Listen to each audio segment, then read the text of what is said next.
ọmọ Nàìjíríà mo tún ti dé o. Ọba gbogbo Akewi ní ń bọ̀.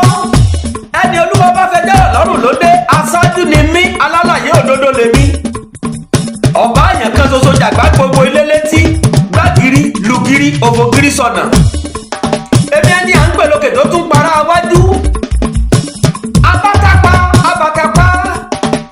Èmi lọ́mọ ẹni tí wọ́n so pápá àti pàpà mọ́. Wọ́n ní kí wọ́n pa mí kí n kú gbogbo wọ́n retí bàbá kó wá da pampa. Mo dà pati alapa, tá a pati tá a lè pamọ́. Mo dáwọ́ ìmọ̀dò, n ò ṣe é kírun.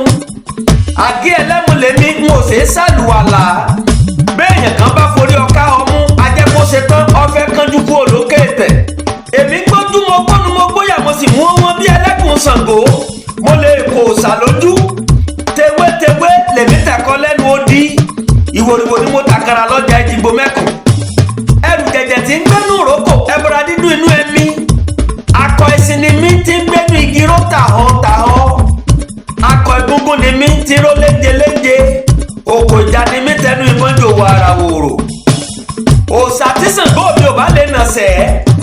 Arékọ́ ló lè sá. Ó mọ bá a ti ń sìpẹ̀ fólúkòso àyànràn náà ni. Ọba gbogbo Akewi yes. Èmi gangan náà ni. Èmi ọba gbogbo Akewi tí ó bẹ̀rù ẹ̀wọ̀n. Ìgbà tí mo sapá kìíní Ọbásanjọ́ ọ̀tá Yorùbá, àwọn èèyàn kan bínú, àwọn èèyàn kan bú mi. Wọ́n ní mo ti gbowó lọ́wọ́ Aṣíwájú Bọ́lá Ahmed Tinubu. Lẹ́ni tẹ́mi ò rí rí. Wọ́n ló ṣeéṣe kó ti ra mọ́tò bọ̀gìnì fún mi ni. Ẹ̀rín pa mí, mo rẹ́rìn kéékèèké. Kẹ́sẹ̀tì karùn-ún rèé tí mo ṣe fún Bọ́lá Ahmed Tinubu o. Lọ́dún tó mọ́ lẹ́nìí tí mo bá gba £1 lọ́wọ́ Aṣíwájú Bọ́lá Ahmed Tinubu tàbáwọn èèyàn tó yí bàbá ká. Ó kù mí, ó kọ́ lọ́wọ́ ọba tó dá mi. Mi ò lè sọ ilẹ̀ tó lè má la. Ṣùgbọ́n ẹ má gbàgbé láti December 1, 2021 tí mo ti ní jàmbá mọ́tò tọkọ̀ mi ti tàbìtì lẹ́ẹ̀mẹ́ta ọ̀tọ̀ọ̀tọ̀ tó sì rún jẹ́gẹ́jẹ́gẹ́. Ẹsẹ̀ ni mo fi ń rìn títí dòní. Mi ò wá nítorí ẹ̀ kí n má sòdodo. Mi ò sì nítorí ẹ̀ kí n má sòótọ́ láyé. Olóṣèlú kò ní ṣe rere kẹ́mi ọba Akewi ó wá dọ́wọ́ bò ó mọ́lẹ̀ kí n má lè sòótọ́. Gbogbo ẹni tó bá ti jó lóṣèlú tó bá ṣe rere wọn ò fún rere rẹ̀ fáráyé ni. Olóṣèlú kò sì ní gàgàgà kó gogogo ó hùwà ìbàjẹ́. Èmi ó sọ̀rọ̀ sí i. Ìgbà tí wọ́n gbé mi lọ sẹ́wọ̀n Àbújá lọ́jọ́ sí tí wọ́n ní mo sọ̀rọ̀ síjọba. Mi ò bínú rárá o. Torí kẹ́sẹ̀tì méjì ọ̀tọ̀ọ̀tọ̀ ni mo ṣe fún Buhari tí mo fi polongo ìdìbò kí President Buhari ó tó wọlé. Kọ̀yà yìí lẹ́nu pé 47 days ni wọ́n sì fi tì mí mọ́lé ní ẹ́fíṣáìdì Àbújá. Mo gbà kámú, mo gbà fọlọ́wọ́n ọba tó dá mi ní. Wọ́n ní torí pé mo sọ̀rọ̀ síjọba kò wá kúkú sọ tó lè mú mi kí n má lè sòótọ́ o. Àná tó bá ti jalè èmi ó gba lẹ́gba orin.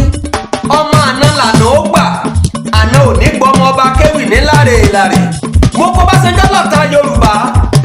Ẹ̀yin èèyàn kan wá ń bínú. Ṣé mo purọ́ ni? Ẹ jẹ́ kí n kọ́kọ́ gbé látòrí Àtíkù. Ẹ jẹ́ kí n sọ̀rọ̀ ńlá. Ẹ̀yin ẹwà Àtíkù. Tọ́básanjọ́ gbé kalẹ̀ ní 2019. Àtíkù ọ̀hún tó fẹ́ lu gbogbo Nàìjíríà tàbí gbàǹjo. Ó fẹ́ privatize gbogbo ilé iṣẹ́ tó jẹ́ tìjọba àpapọ̀ pátápátá. Bọ́rọ̀ mi ò bá wáyé yín, ó yá ẹgbà yíyẹ wò. If you elect me as the president, I said and I promise, by the grace of God, I am going to set aside $10 billion.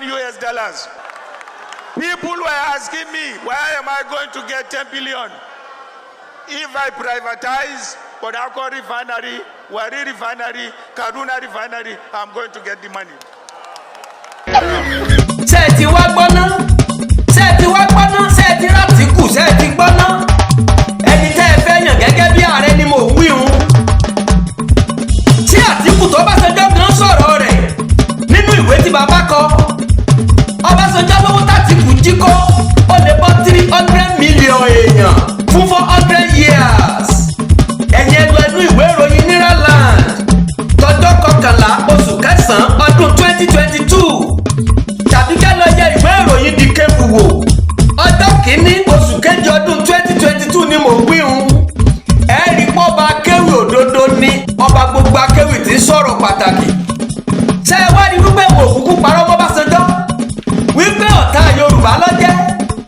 láyé ìgbà tó Ọbásanjọ́ wà ní head of state tí wọ́n dìbò f'Awólọ́wọ̀ Ṣàgàrí l'Ọbásanjọ́ gbádé fún gbogbo ayé ló sáàyè ó pẹ́ t'Ọbásanjọ́ ti dàgbà Yorùbá ṣé ẹ gbàgbé ìgbà t'Ọbásanjọ́ sọ̀rọ̀ ìmùlẹ̀ pẹ̀lú àwọn gómìnà ilẹ̀ Yorùbá ìlérí tẹ́bọ̀rọ̀ ògùn ṣe nígbà náà ní pé gbogbo àwọn gómìnà ẹgbẹ́ AD ni ó padà wọlé lálẹ́ ìkejì kí wọ́n ṣàdìbò fóun àánú Lam Adésínà ló ṣe mí o Ọbásanjọ́ ní mò ń bọ̀ wá kí ọ ní gbòòrò Ìbàdàn dídé tó Ọbásanjọ́ dé sí gbòòrò Ìbàdàn agbádá tí Lam Adésínà rán di Ọbásanjọ́ ni wọ́n dọ̀wọ̀ àrẹ̀mú àgbà àrẹ̀mú ọmọdé làwọn èèyàn ń wí gbogbo ayé ní jọjà kí ní yọ̀dọ̀ wọ́n ní Lam Adésínà ti wọlé o àṣé sísí fíìmù ní gbogbo gómìnà ilẹ̀ Yorùbá pátá gbogbo gómìnà yìí l'Ọbásanjọ́ rẹ́gí mọ́ lẹ́sẹ̀ gbogbo wọn pátá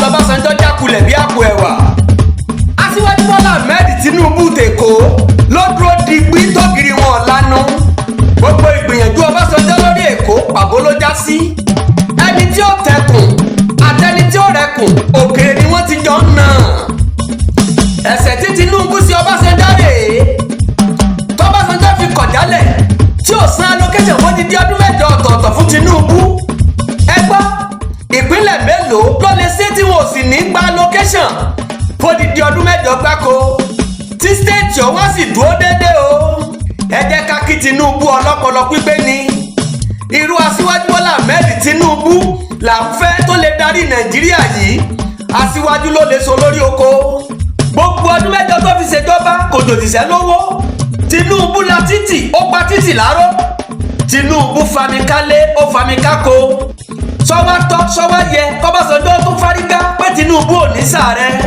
kẹ́sì máa wò ó k'Aṣíwájú tó bẹ̀rẹ̀ ìpolongo ìbò ló ti wá sọ́dọ̀ Ọbásanjọ́ sọwá yẹ k'Ọbásanjọ́ pa ọmọ Yorùbá tì kó lọ́mọ Ìgbò lọ̀rẹ́ òun ọmọ ẹni ò sáà ní ṣèdí bẹ̀bẹ̀rẹ̀ káfílẹ̀kẹ̀ sí di ọmọ ẹlòmíì ṣẹ́ẹ̀sì gbàgbé ọmọ Ògùn state Lẹ́mùkẹ́ Abíọ́lá tó dolóògbé lọ́jọ́ sí ọmọ Ògùn náà l'Ọbásanjọ́ kọ̀yà yìí lẹ́nu p'Ọbásanjọ́ ò sí lẹ́yìn rẹ̀ nígbà tí wọ́n ṣètò ìdìbò ààrẹ kọ̀tán bí alábàjọ t'Ọbásanjọ́ fi sọ ní gbangba wálé àlójútáyé wípé MKO Abíọ́lá kì í ṣe mẹ̀sáyà fún wa lórílẹ̀‐èdè yìí gbogbo aráyé ẹ̀rí nǹkan ìdí tí mo fi sọ wípé Ọbásanjọ́ ọ̀tá Yorùbá ló jẹ́ gbogbo ẹ tó bá ń gbọ́ ẹ mọ́ bá mi bórí ewì yìí bọ̀ bàbá ọ̀tá sáàfẹ́ kí gbogbo Yorùbá ó jẹ́ tòun nìkan ṣoṣo lẹ́ni tó fẹ́ sàárẹ̀ lẹ́ẹ̀kẹta tí wọn ò gbà fún ẹ jọ̀wọ́ ẹ jẹ́ kí gbogbo ìlú dìbò f'Aṣíwájú